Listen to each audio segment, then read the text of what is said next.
In the return of Darth Koo, we're here to give an update on some trade rumors going on with the Detroit Pistons. James Edwards III just wrote an article today detailing everything he's heard recently about the Detroit Pistons and multiple names in the trade market, including their own names, what we know about the futures of Bojan Bogdanovic, Monte Morris, and others. We're going to talk about all of that in today's episode of the Locked On Pistons podcast. You are Locked On Pistons, your daily Detroit Pistons podcast. Part of the Locked On Podcast Network. Your team every day.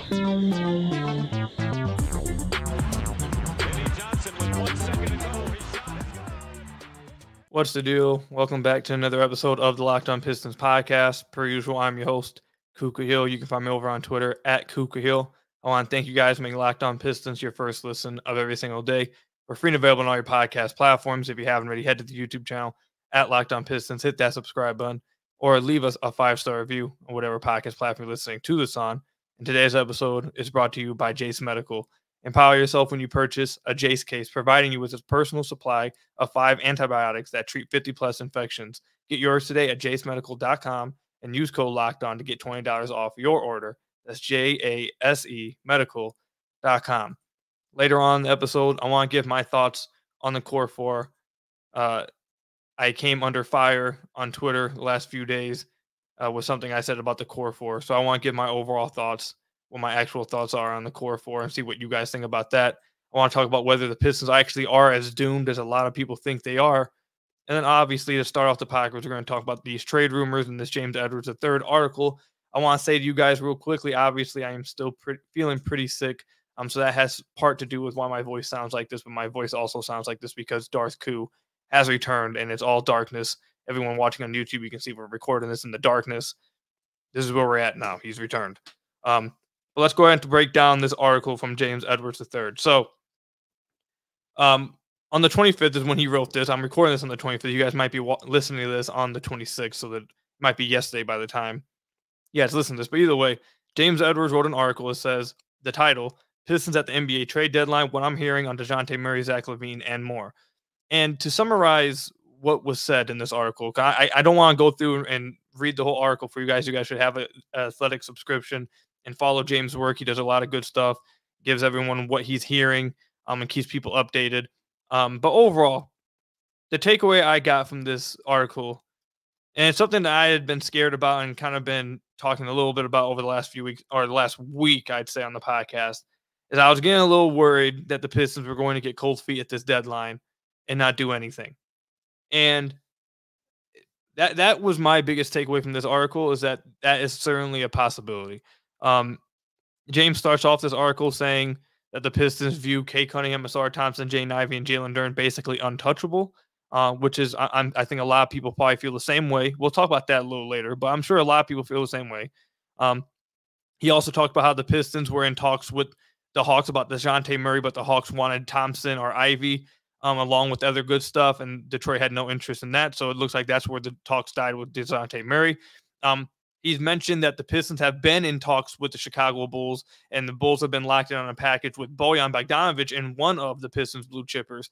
But the Pistons don't want to move off any of their blue chippers.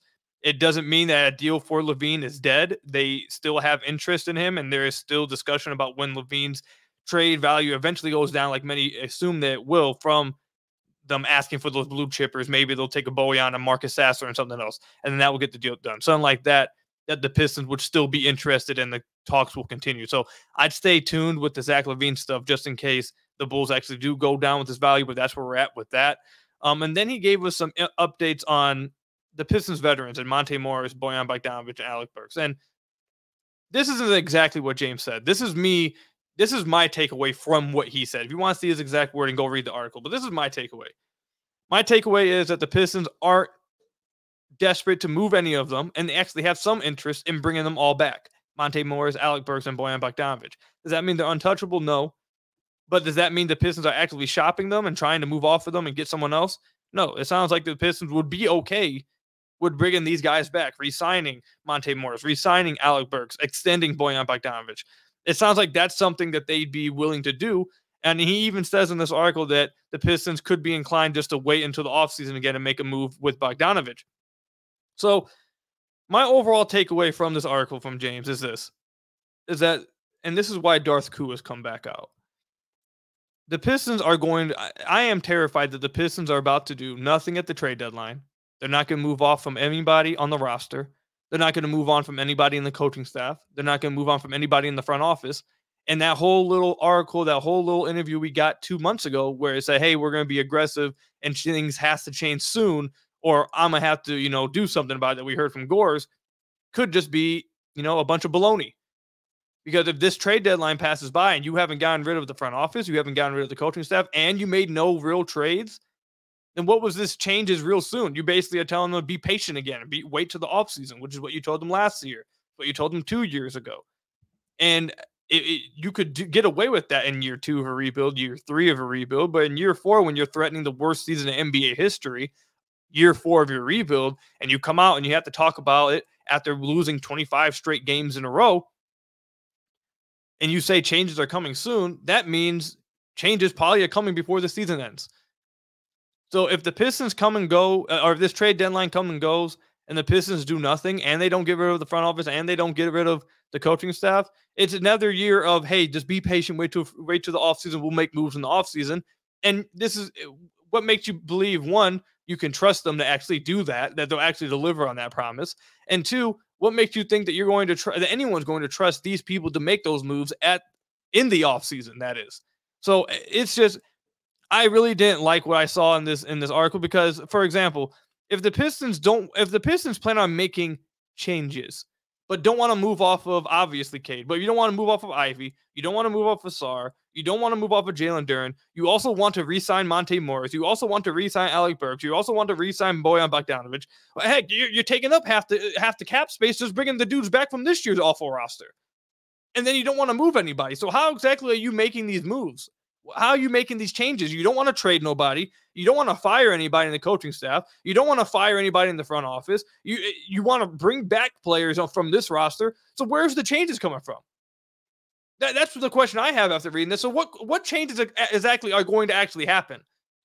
It seems like the Pistons, all of their eggs are in this basket of, oh, well, one of these teams are going to give away one of these good players for free because of their contract in the new CBA, where they're just going to give us them for free. Like, that seems like exactly where all of the Pistons' eggs are in.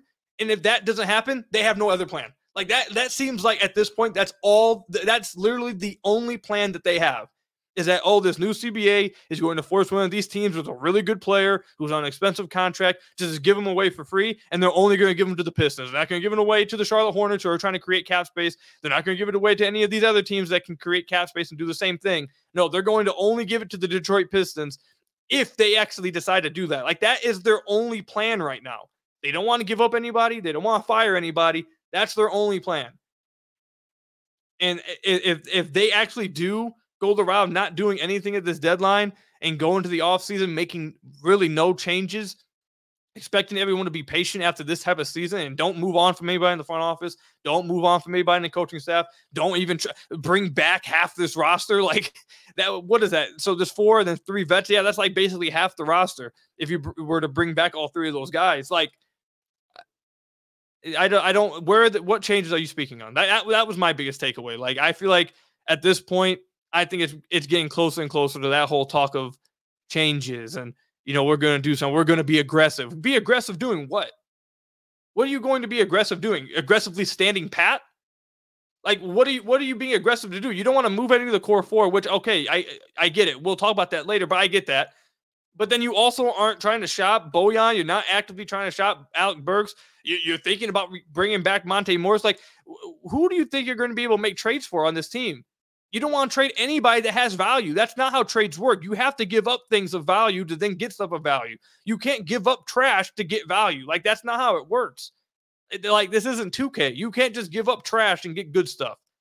You have to give up something of value. And it seems like this team is just refusing to give up anything of value. I don't. That's my takeaway from this article. But we'll see what happens. I mean, like he said, it doesn't mean the Pistons are completely out on LaVine. And it doesn't have to be LaVine. Like, everyone keeps coming at me saying that, it has to be LaVine. No, it doesn't have to be LaVine. It has to be some kind of change, though, for a legit player, whoever is out there. And it's not the names that you hear in the trade market are not the only names that the Pistons have talked about. It's not the only names that the Pistons have inquired about. It's not the only names that are actually on the trade market. That's just the only ones that have been leaked. I can promise you guys that. So it's not just the names that you're hearing with Zach LaVine and DeJounte Murray. Like, those two guys are not the only ones on the market that could be available. Like, it's not. That's not the case. So just you have to make change. You have to be able to go do something. Use your cap space in the trade market. And if the Pistons if they for real go past this deadline doing nothing, I'll be pretty, like, if this season couldn't be any more disappointing, I'd be pretty disappointed after the trade deadline. Like, you have to do something. This is like, you just got to. You got to. Whether it's trading somebody, or if they don't trade somebody, then Gores makes the decision to move on from somebody. Something has to happen. You can't just go into the offseason like this season didn't just happen. Like, that would be crazy. That would be absolutely wild. Like, I hope that's not an option. Like, but it is what it is. We'll see what happens. Let me know what you guys think. If you guys read James' article, what you guys think about what was said in there, let me know in the comment section down below or over on Twitter at Kuka Hill. When we come back, I'm going to give my thoughts on the Detroit Pistons core 4 guys, and Cade Cunningham, Jane Ivey, Asar Thompson, and Jalen Duren. We'll talk about that when we come back. But first, I got to tell you guys about one of our sponsors, Jase Medical. I know we come to sports to escape from some of the crazy realities of real life, but can we just talk for a minute about preparing for real life? According to the FDA, pharmacies are running out of antibiotics like amoxicillin right in the middle of the worst flu season in over a decade. This is scary. I can't imagine more helpless feeling than if me or my wife or one of my friends or one of my family members got really sick while a supply chain issue kept them from getting life-saving medications that they needed. Thankfully, we'll be okay because of Jase Medical. The Jase case is a pack of 5 different antibiotics to treat a long list of bacterial illnesses, including UTIs, respiratory infections, sinuses, skin infections, among others. This stuff could happen to any of us. Visit jasemedical.com and complete your physician encounter. It will be reviewed by a board-certified physician, and your medication will be dispensed by a licensed pharmacy at a fraction of the regular cost. It's never been more important to be prepared than today. Go to jasemedical.com and use offer code LOCKEDON. Get $20 off your order at jasemedical.com. So I want to thank you guys again for making Locked On Pistons your first listen of every single day. We're free and available on all your podcast platforms. If you haven't already, head to the YouTube channel at Locked On Pistons. Hit that subscribe button, or leave us a 5-star review on whatever podcast platform you're listening to this on. That's another great way to support the podcast. All right, so I want to give my thoughts on the Pistons young core, because I said something on Twitter yesterday. By the time you guys listen to this, that really upset a lot of Pistons fans.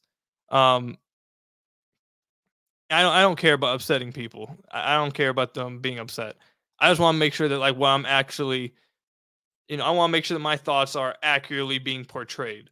So I want to give my thoughts on what these core 4 guys, what I think about this Pistons young core and their future. So the Pistons core 4 guys that I'm talking about is obviously Cade Cunningham, Jane Ivey, Asar Thompson, and Jalen Duren. And at this point, as of January 25th, I am less confident in those 4 fitting together long term than I was before the season. Does that mean it's impossible that they will fit together? No. Does that mean I'm completely out on them fitting together? No. But I am not as confident at this point of them fitting together as I was before the season. And I am in the stance of that everybody on this team besides Cade Cunningham should be tradable. Doesn't mean you're actively shopping them, but everyone on this team should be tradable besides Cade Cunningham. That is my belief. And I'm going to go through multiple different layers of this, but that's where I wanted to start. I think every player on this team should be tradable besides Cade. And you may be asking me, well, Koo, why do you feel less confident in this core 4 as of right now than you were before the year? Well, let's go ahead and rewind to this offseason. This offseason, when the Pistons had the 5th overall pick, I was very vocal in wanting Asar Thompson. I am still very high on Asar Thompson. I am high individually on all of these players as individual players. I think they all can be really good as individual players. But this offseason, I wanted Asar Thompson for the Detroit Pistons in the draft, and they drafted him. And a lot of the pushback for going after Asar Thompson that I got was, well, he can't shoot. They need spacing, and they need guys who can shoot around Cade Cunningham. And my argument at that time was, I believe that they can make that work because I believe that Cade Cunningham and Jane Ivey will be plus shooters, above average 3-point shooters. with variety, with like versatile shooting as well from beyond the arc. And you can plug in another guy at the 4 position that is a shooter. And I think that would be enough shooting to play Cade, Ivy, Asar, a shooter, and Duren.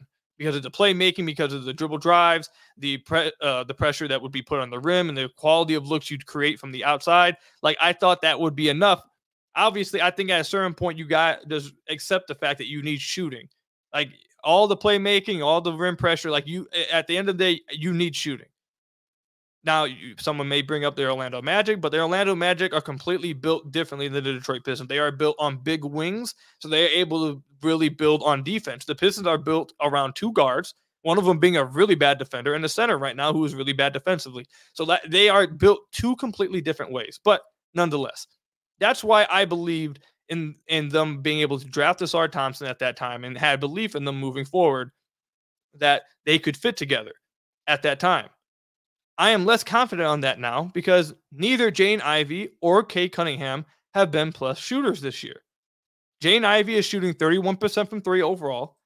And this season, he is shooting 29% on open threes, on open catch and shoot threes.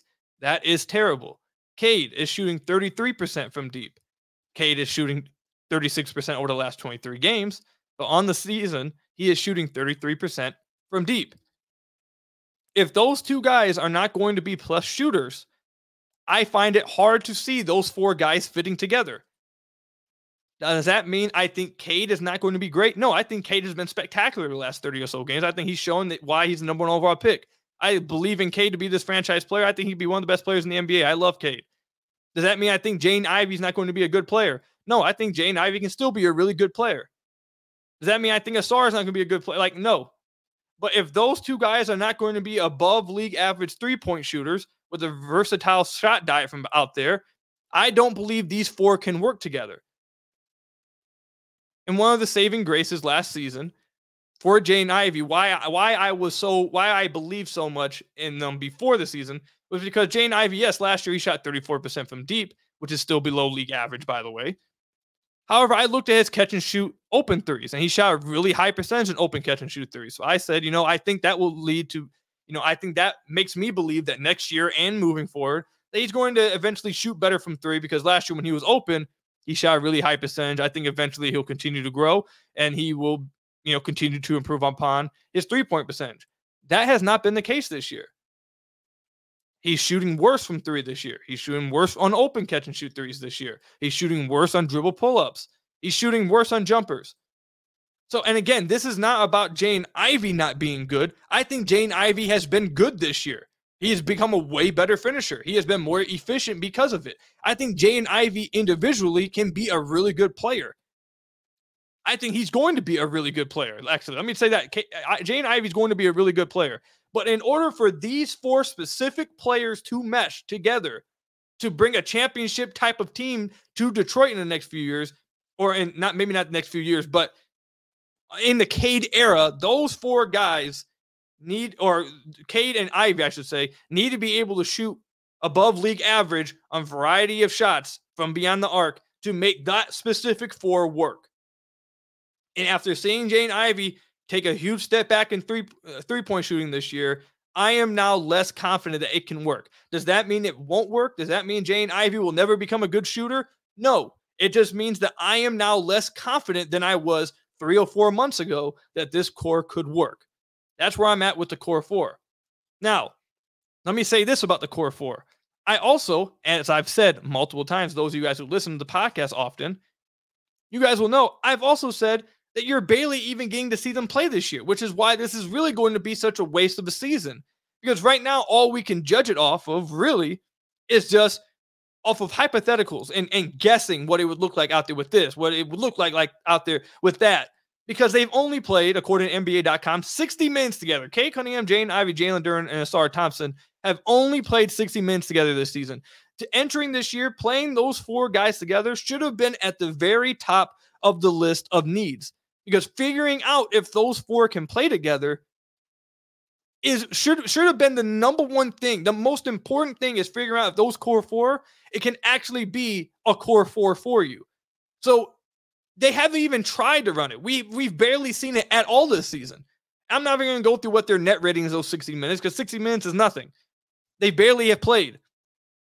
So while I am less confident at this point that the core four will be able to fit around each other and be able to be what I thought maybe in the offseason, I also am aware that you haven't been able to even see them. You haven't even really given that match that much of a shot to work it all out. Now, I think it's, without shooting, if Cade and Ivy are not going to be plus shooters, I think it's pretty clear to say that Pauly is not going to be the cleanest fit offensively. But who knows? Maybe they figure it out. We just haven't even been able to see it. So that is a coaching failure, and that is a front office failure, which then takes me on to the next part of the core four. I talked about this in the last episode, that I feel like at this point, it's clear to say that Monty Williams and this coaching staff they don't know how they want to use Asar Thompson. They don't know how they want to use him. With that, if Tom Gores is not moving on from Monty Williams and Tom Gores is not moving on from Troy Weaver, I don't have trust that this coaching staff will eventually figure out how they want to use Asar Thompson then, especially if Cade and Jane Ivy are also not going to be plus shooters. So there's a lot of questions now at this point that I have, and a lot more uncertainty I have at this point with the core four fitting together than I did before the season. And that doesn't mean it has to be Ivy that gets traded. Doesn't mean it has to be Asar. Doesn't mean it has to be Duren. Doesn't mean I want it to happen right now. Doesn't mean that the Pistons need to trade one of them immediately right now. All I'm saying is that I feel more uncertain at this point on January 25th about this young core working together, all four of them working together. And I believe that you're probably going to have to end up moving on from one of them to get someone who fits better. We'll find out who eventually that is if they do want to move on from somebody, but that doesn't have to happen right now. I don't want it to happen for Zach LaVine. That's not what I want to happen. I just have some questions about this core four working now. I'm not as confident as I was before the season. I think all four of those players are going to be really good players individually. All four of them will be really good individual NBA players. I question now whether you can put all four of them together. No matter the talent, they're talented. But will all that talent mesh together and work together? I'm not so sure anymore. I was before the year. I had more confidence before the year. I don't have as much now. But I'll tell you this much. If I actually got to see them play a little bit more, if you actually got to see them play a lot the rest of the season to actually see what that sample looked like, maybe I'd feel better or maybe I'd feel worse. But I'd like to feel more of one way or the other at some point, Monty, if you could play them together.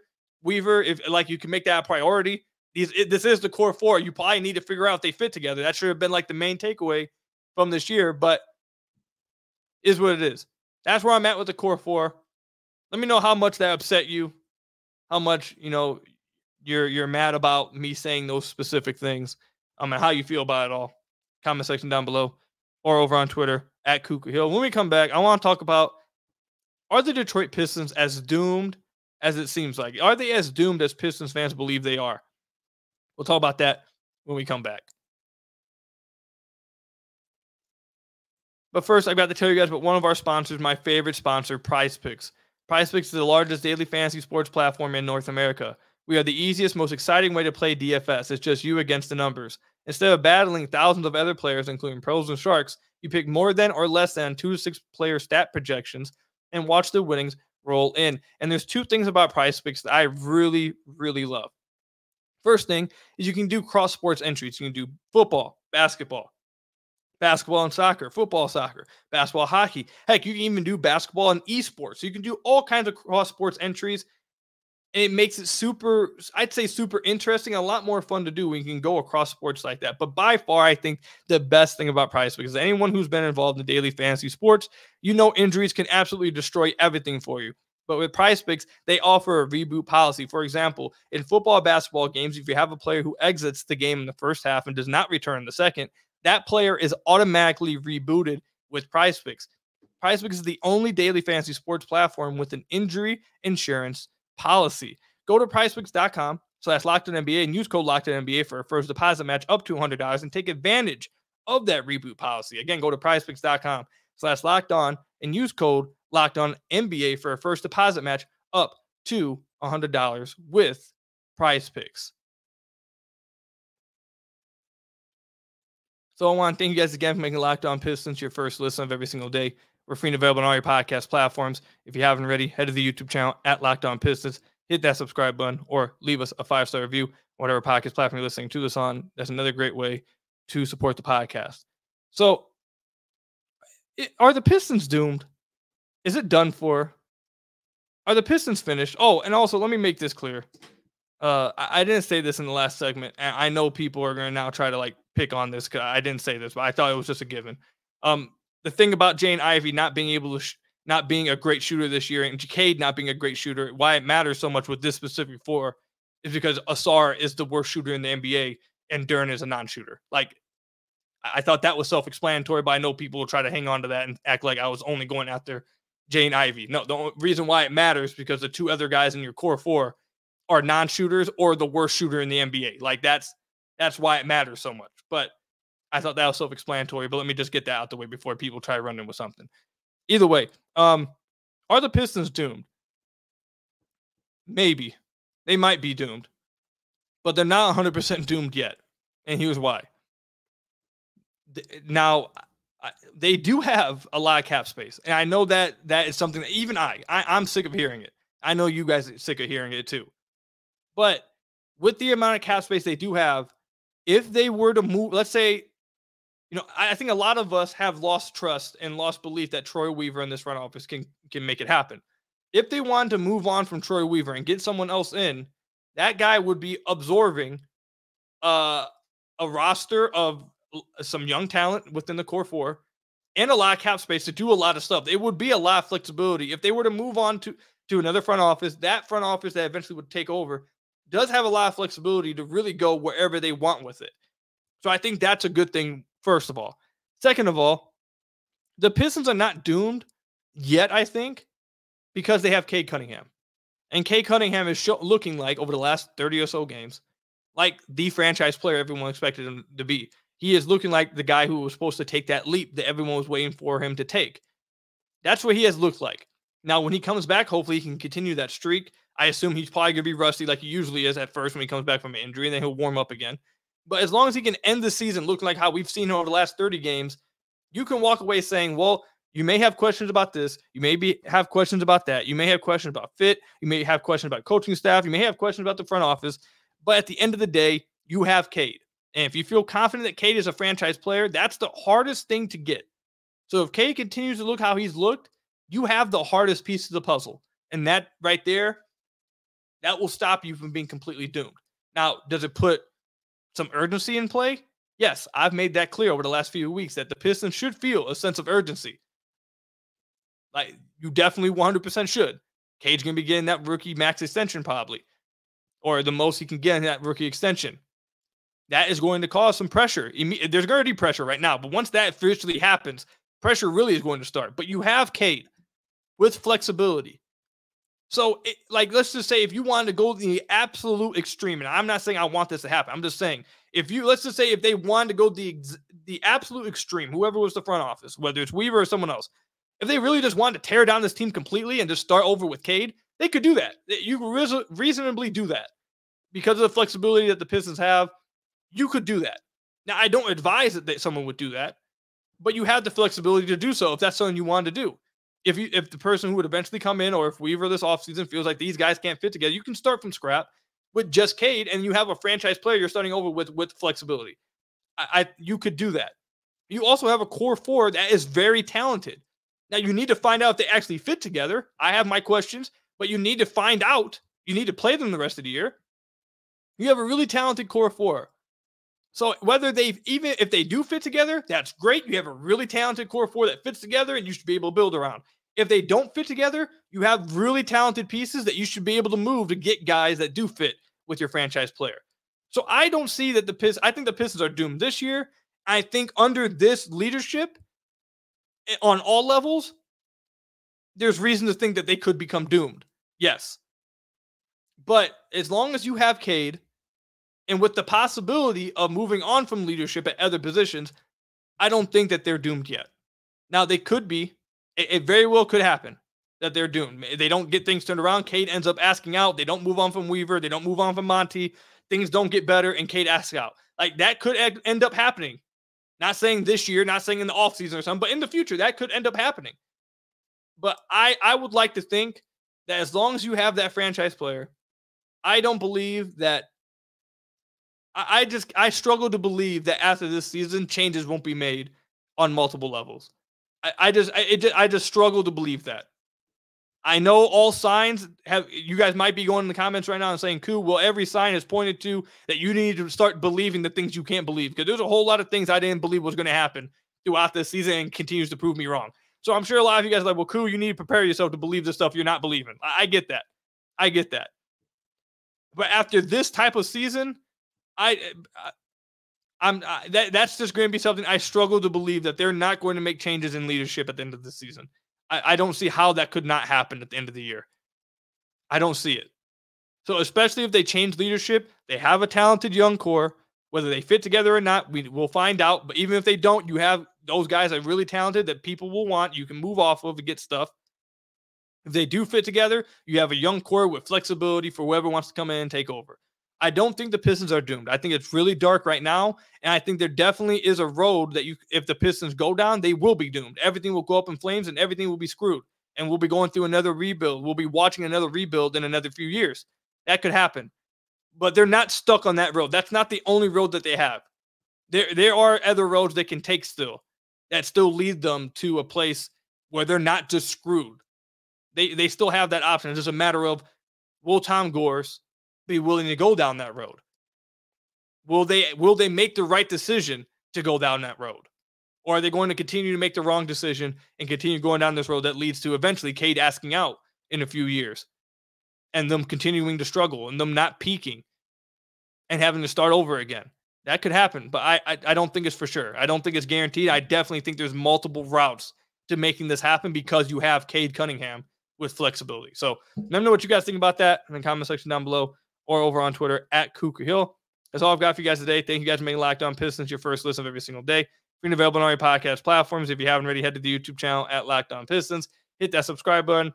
Leave us a 5-star review, whatever podcast platform you're listening to this on. Until next time, I'll see you guys later. Stay safe out there. Until next time, peace out.